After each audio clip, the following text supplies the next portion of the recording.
The victim card. Let's just the cherry on top of this Sunday that is this massive failure of a relationship. Hey, how's it going? How's everyone doing today? We need to have a serious conversation about how to make a relationship work. And everything those people are doing is not the way. So if you want to think of how to make a relationship work, take what these people are doing and do the opposite.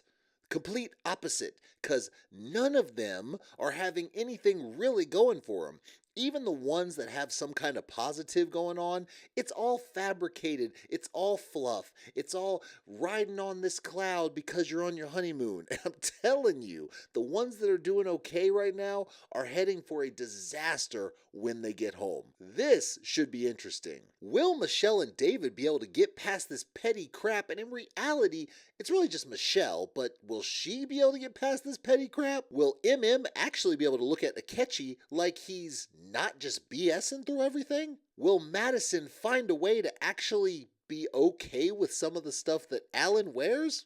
I know, petty. Will Juan and Carla find a way to connect on energy levels or something? And will Camille finally make it so Thomas doesn't look sad all the time? I know, it's just how his face falls, but that guy just kind of looks sad all the time, like he's really got something on his soul. It's kind of sad. But first, make sure you comment, like, subscribe, hit the bell for the notifications. I appreciate all the support. Y'all are amazing. Thank you so much. We're going to start with Michelle and David because, damn, the content for them on this one is heavy. Heavy Michelle and David. But they just, I don't know if they make it out of the honeymoon. But let's get to that. Like, I can feel it radiating from you. Like, okay, I'll just keep my peace. I don't want to bring anybody down again. No. That. yeah. Want to be vibing. So this is the thing. They met up over, because they're working out, they're heading to the gym, and they see each other, and they decide to go work out together. This is what makes me a little nervous with this one. Somewhere, somehow, other couples are going to be hooking up. And I'm starting to think that this might be the one. But we're not there yet. They're just talking at this point. He's trying to find someone that'll listen to him. Problem here is, you have a wife, and you're going and you're venting to some other random woman that you don't even know. So it's not a good look in that aspect. But out of all the things that he might do negative, this is about the only thing in the episode. Otherwise, it is him fighting for his life. Stay tuned. Yeah. And I didn't want to throw all this at her. No, for sure. I still have her name tattooed on my chest. That is another thing. So. Okay, Ex-girlfriend. That'll be a great conversation. Yeah. See, this is the other problem. Like I just said, that right there is something he hasn't even talked to his wife about yet. Now, wife, sure, you only known each other for like 4 days. Still your wife and still telling another woman something that she doesn't know anything about you. So these are kind of boundaries that you really have to set when you have a marriage and when you're getting married. But I do acknowledge that this is all new and they're all trying to find their way. But he himself is not setting a good precedent from the get-go.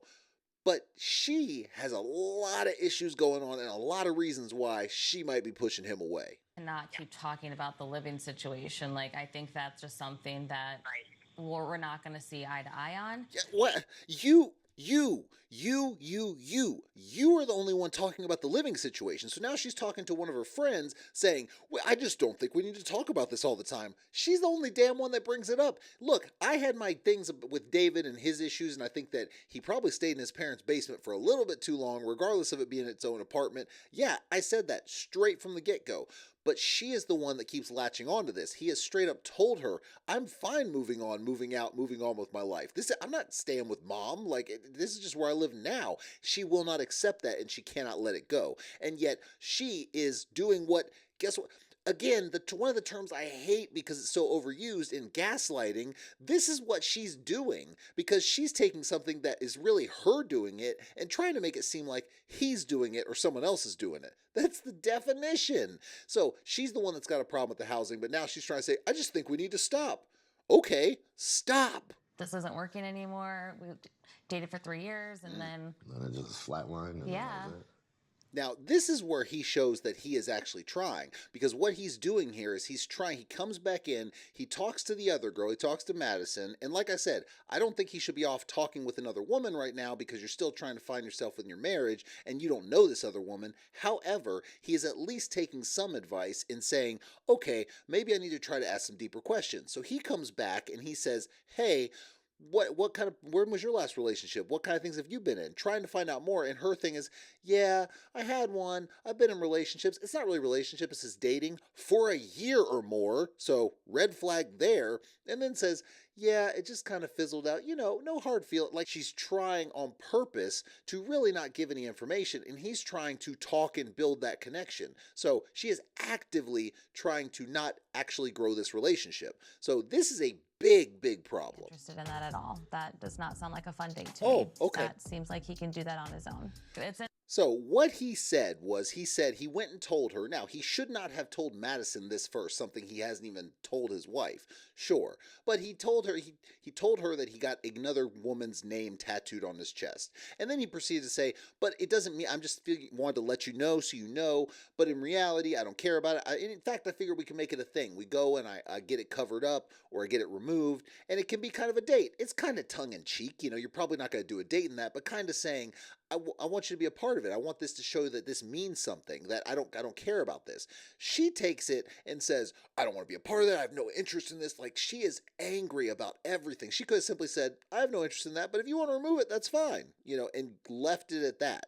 So instead, she is just getting mad about absolutely everything. This is the person that, you know, you've been around someone so long, you have really different personalities, they really are trying to get under your skin, nitpicking, and you get to the point where you're irritated about absolutely everything. The difference here is he hasn't done anything, and yet she's at that point of being irritated about absolutely everything. It makes no sense. She's looking for an out right now is what she's doing. She is actively trying to find a way to get out and be done. And yet, I still think she kind of wants the vacation. We've seen this before. Like, how's your relationship with your parents? Reasonable question. Trying to ask things. Listen. Do you have that close relationship like I got? Like, I rather kind of flow into things, I guess. Is that bad? What do you think? No. Or is it a different outlook, or I don't know. But like, what do you like? Why are you wanting to know that? Like, because he's your husband. What the hell is wrong with you? Why do you want to know that? Because you are married and you signed up to try to get to know a person to spend your life with. This is unorthodox. You're doing it all backwards. You're getting to know them first. I get it. But you signed up because you're trying to spend your life with somebody. And instead, he says, okay, because you come out and act like everything is just messed up and you're wondering why he's constantly trying to make things positive. And then you say, because he says, okay, what about your parents? What's their relationship like? Why do you want to know that? I don't know, because I thought I'd show an interest in you. Never mind. Let's just take the free honeymoon, the free vacation, and then go our separate ways. Is that what you want? Because it sounds like that's what she wants right now. Would you like to go grab a bite to eat or go kind of walk around? Or do something? Trying so hard. So hard. I think I'm going to take a pause for just a little bit. When you feel like you're ready, Yeah, could you send me a text and be like, hey, Yeah. think we could go take a walk or do something? Sure.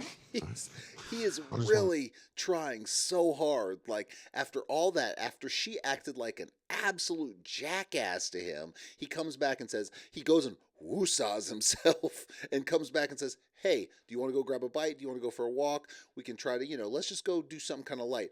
I need a pause because my life has been so hard with you, being so mad at you for absolutely no reason. And he's like, okay, can you text me when you're ready? Like, these are all that he's trying. This fool is really, like, 9 out of 10 people would have walked on this chick. Like, would have been gone. And this dude's like, I am trying to make my marriage work and you're not making it easy. Being like, dude, like, I need you to leave me alone. I don't need you to check in with me 2 minutes later. Like he damn. is like, everything's great. Like, let's go for a walk on the beach. And I'm over here, like, stewing. You crazy, insane person. What he is doing is trying really hard to be the bigger person and make things work. And what you're doing is saying, I needed a pause for absolutely no reason because he was not acting the way you wanted him to, and it wasn't even anything crazy. He was just trying to talk to you, and now you need a pause from that crap? How the hell are you going to make a marriage work when you can't even have a common conversation when he asks you, hey, what about your parents? You don't even want to tell him that. Instead, you need a whole pause. Y'all are going to spend the whole year apart because you need a pause from even the most common things. Hey, I think I want Chinese food. I want Mexican. Oh my gosh, I need a pause at this point. I'll see you in a week.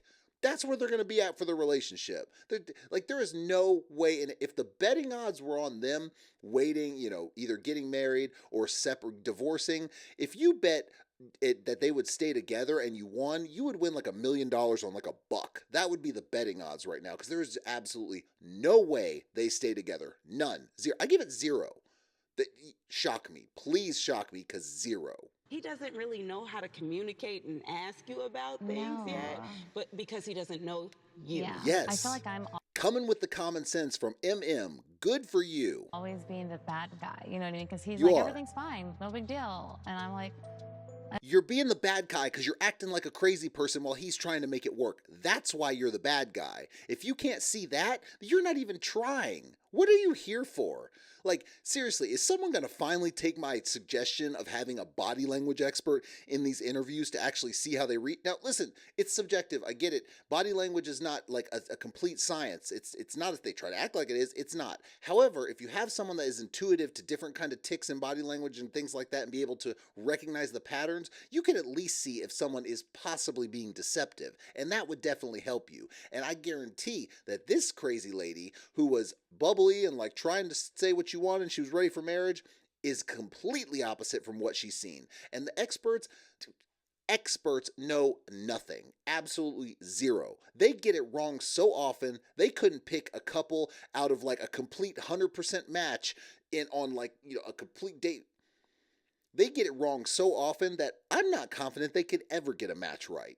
trying to check in. I'm like, I need a break. Yeah, I think in Michelle's marriage, if this is going to work for her, I think she has to readjust her focus and try to start looking at things more in the glass half full. She definitely just has to get out of her own head and attack things from just a purely positive lens. So stop being negative, you crazy person. That's all you need to say is stop being negative. Glass half full, more of a positive lens. You're negative. You need to stop. You're always going to be alone if you don't figure it out. She's the one that came in and said, I just don't know if I'm going to be able to let my independence go. You don't have to let your independence go to spend your life with someone. But there is a give and take, and it's about compromise and actually having some joy in life when you can spend it with somebody instead of doing it all alone. So yes, being a little more positive and glass half full is a great way to look at it. At least some of these people have some sense, even if none of them are going to make it. Like, I'm the type of person when I lose control, I don't have it or things are getting hard, I just leave. I want to leave.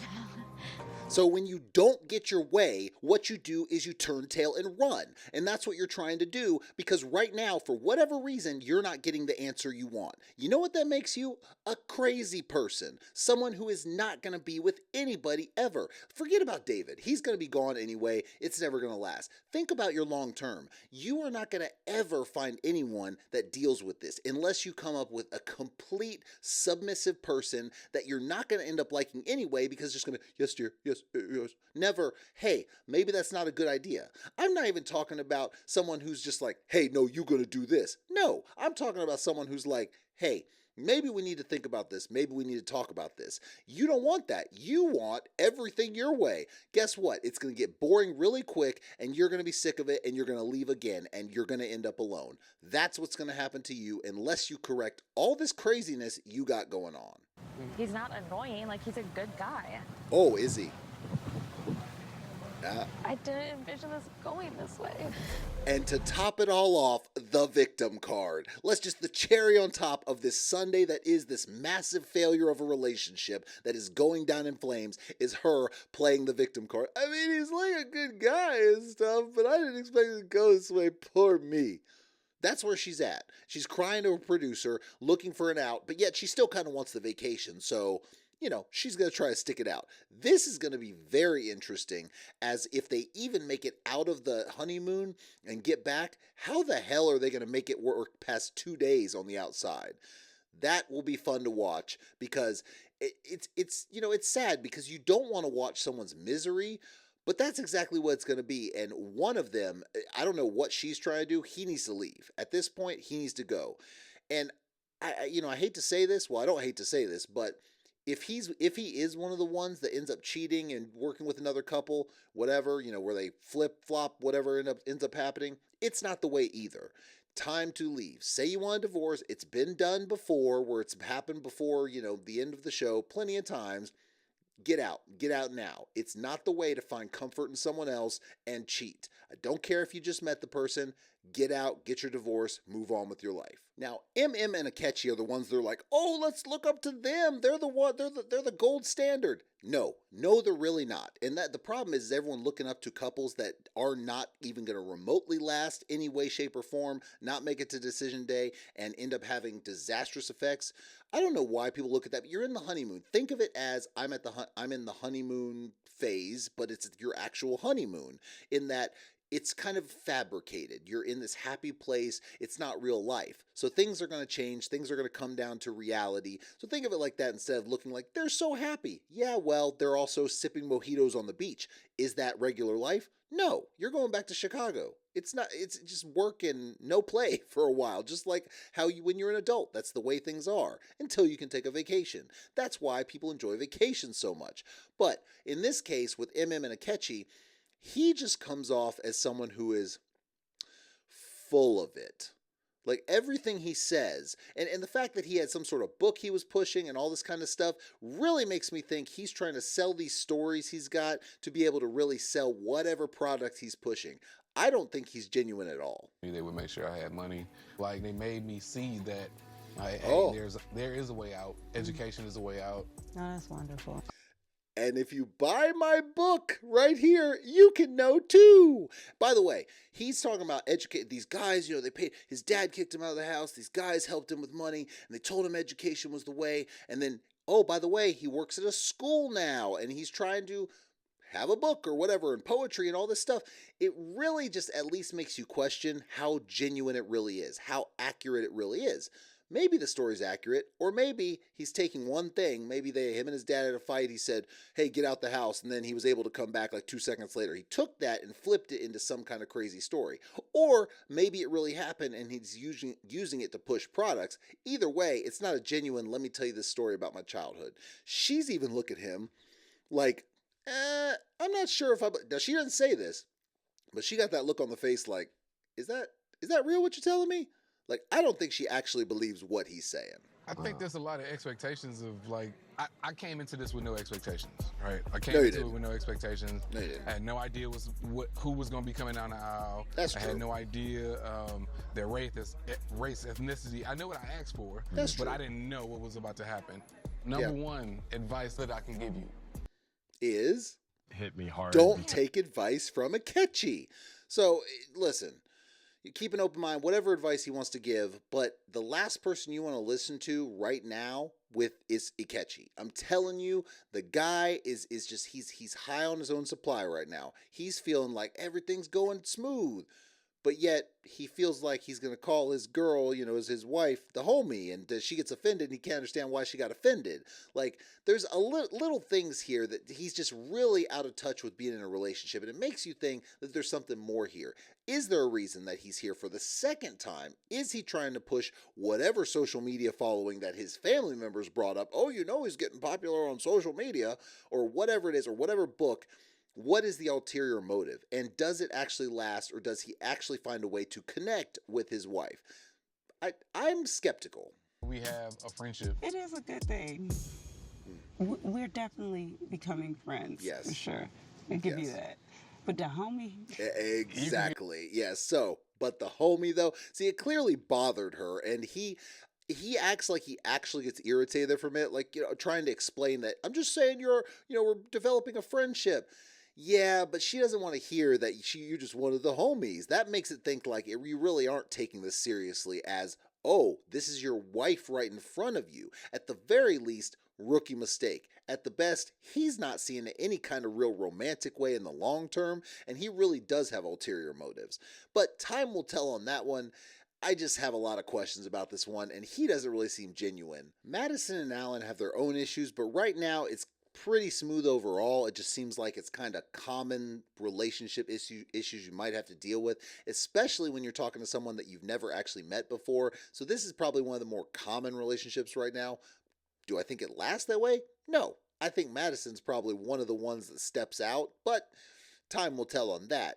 Either way, she does say some interesting things that it's like the whole, well, I don't mean to offend you, and then you promptly say something that offends the person. Kind of like that. How do I know next time that this shouldn't be done? Oh, yeah. How do you know? Like, I don't want to call you like a pushover. I don't want to say you're a pushover and then promptly calls him a pushover. Yeah, it's interesting to start out like that instead of saying, no, I just want you to talk. We need to communicate. I just want you to tell me when something's on your mind. Nothing wrong with saying that. But go in the route of you're just a pushover when you don't even know the guy.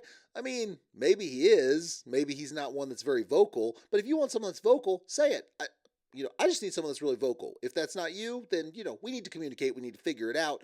But a lot of these people are going about these things wrong and don't really know how to say it. It's like, okay, the question is, you want to say what's on your mind. You want to say all that. You don't want him to be a pushover. But if he says what's on his mind, are you going to immediately get offended? Or is that going to be okay? That remains to be seen. But it will be an interesting thing going forward if it goes both ways and some of the things that these people and couples are saying. And make it work. We're trying to learn like if what we like love or hate about them is enough to like have a sustainable love or hate about them. I mean, damn, you already got something that you can hate about Allan? I mean, you're using some strong words there. Now, you're going to always have stuff that you don't like about your significant other, your wife, your boyfriend, your girlfriend, whatever. There's always going to be things that people call them pet peeves, just issues you have that you're like, that kind of annoys me. Vocalize it. Talk to him about it. You don't have to be a, mean person, for lack of a better term, about it. But to say, we're going to find things we hate about each other, I'm like, damn, you're going to be one day, you're going to walk out there, Alan's going to be doing his breakfast, you're going to be like, I hate the way you put your cream cheese on your bagel. And then just like storm out or some crap. I mean, come on, you're just getting to know each other. Yeah, you're going to have differences, but you go in with that mindset, it's never going to work. Now, Juan and Carla are another one that seem to be kind of flying high on that cloud that's like, oh, we're on our honeymoon, everything's good, everything's happy, everything good. But there's a lot of red flags with them and a lot of kind of stuff that makes me think they're going to really struggle to get on the same page. But they are also going to be a couple that may just glide through on the honeymoon, enjoy the vacation, but it is really going to hit them like a ton of bricks when they get into the real world and get to living together. But I do like splurging. Oh, okay, good. Especially on food. Yeah, but your money's your money. I'm not going to tell you what to do with it. Red flag. Red flag, take it back. Why would you say that? Yes, of course you work and you make money and everything like that, but when you're married, you do have to come to some kind of consensus with how you deal with the money. Like, my money's my money, your money's your money. It's never going to work out properly. It's always going to have issues with what gets paid and things of that nature. Now, if you want to keep separate bank accounts and that's your thing, fine. But you at least have to be on the same page with finances. Saying your money's your money just like that, it's not a recipe for success. It just isn't. And I guarantee that she is going to be the type that takes that and runs with it. Mark my words. He is saying, your money's your money now. Once they get back, money's going to be a problem. And all of a sudden, it's not going to be your money's your money anymore. It's going to be like, I think you're a little out of control. So let's see if I'm right about that prediction. But either way, finances, as a couple, you do have to be on the same page. That's a big one. Money is one of the biggest things that ends marriages. If you can't be on the same page with money, there's a good chance that will end you because you can't come to terms with how money is allocated, how money is spent, how bills are paid, how you do things. It's important. It just is. It sucks. Budgeting's not fun, but it's important. I love your awareness. You're just like super aware. So I just Oh, feel like super continue being aware. What about you? I hope that I like your awareness. You're super aware. Keep being aware. Really? you continue to be as easy flowing as you've been. Okay. You're super aware because, lady, you could have gone a little bit deeper than that, but whatever. I hope you keep being as free-flowing as... This is surface-level honeymoon crap. When you get home, it is really going to hit y'all hard when you have to be in the real world. They might be one of the biggest ones that kind of crash land. And I don't know how they adapt, because right now they're flying high, and when you're brought down, it is a realization like no other. The energy that's being transferred inside of you, because oh, by the way, she's talking about sex. Be aware of the energy that is being transferred inside of you. She goes on to say that when you finish, if you will, you need to have positive energy. Otherwise, you're transferring that negative energy into the person. Good gracious. This is the thing. She started off by saying some sexual things. Everyone's laughing. Then as she goes on for like 10 minutes about her crazy energy sexual stuff, all of a sudden everyone's like, what?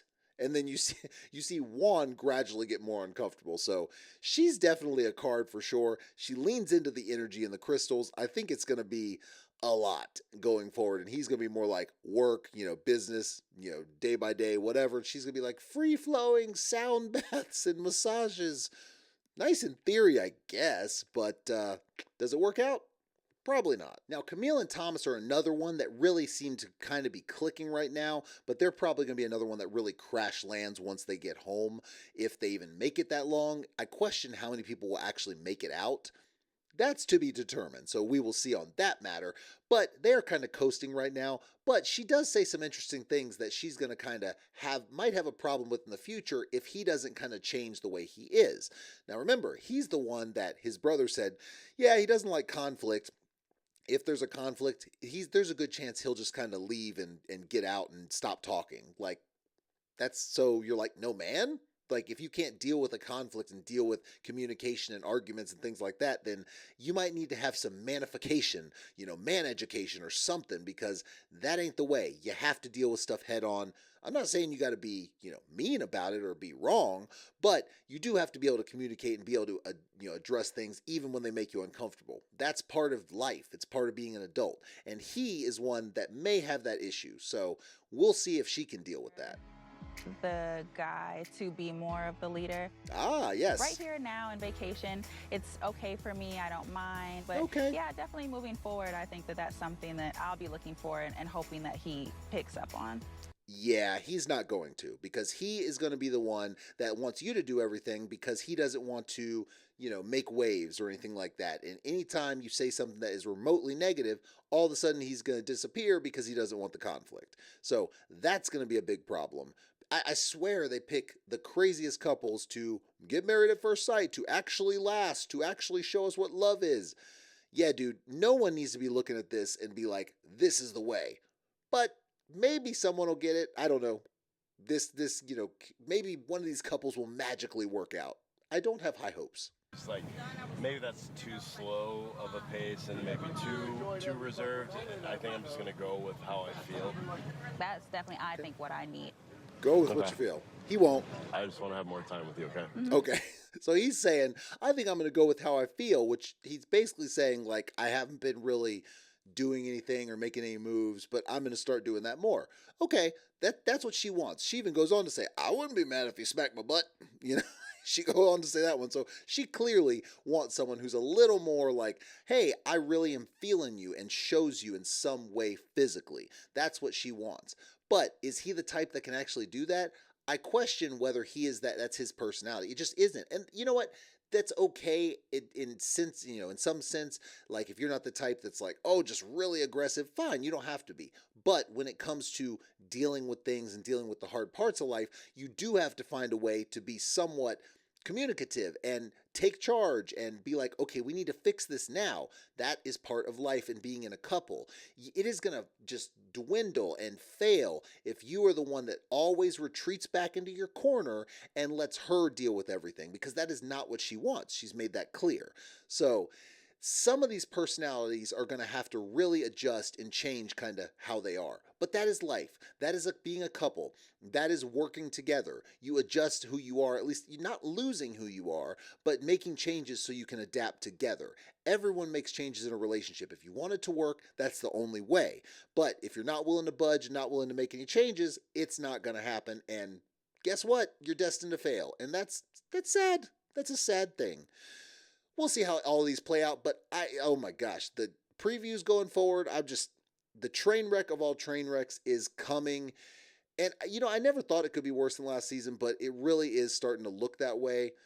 How do the experts even square this? That's what I want to know. Can they finally stop saying experts? Like, please do. But I digress. Make sure you comment, like, subscribe, hit the bell for notifications. I appreciate all the support. Thank you so much. You guys are awesome. I'll see you next time.